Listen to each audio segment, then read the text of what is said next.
ஒரு ஊரில் ஒரு சோம்பேறி மனுஷன் இருந்தானா. அவன் ஒரு சாமியாரை போய் சந்தித்து, எனக்கு ரொம்ப வறுமையாக இருக்குது, என்னை இந்த வறுமையிலேருந்து எப்படியாவது காப்பாற்றுங்க சாமின்னு கேட்டானா.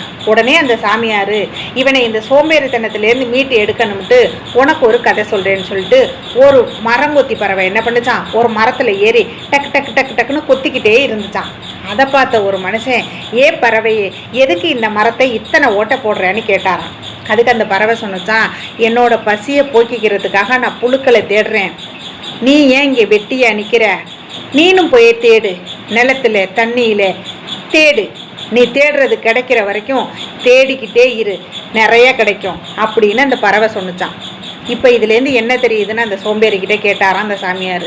நான் செஞ்சது தப்பு தான் சாமி, இனிமேல் நான் உழைச்சி சம்பாதிச்சு சாப்பிட்றேன், இவ்வளோ நாளும் உழைக்காமல் இருந்தது என் தப்பு தான், புத்தியை தெளிய வச்சுட்டியேன்னு சொல்லிட்டு போனாராம். ஒரு ஊரில் ஒரு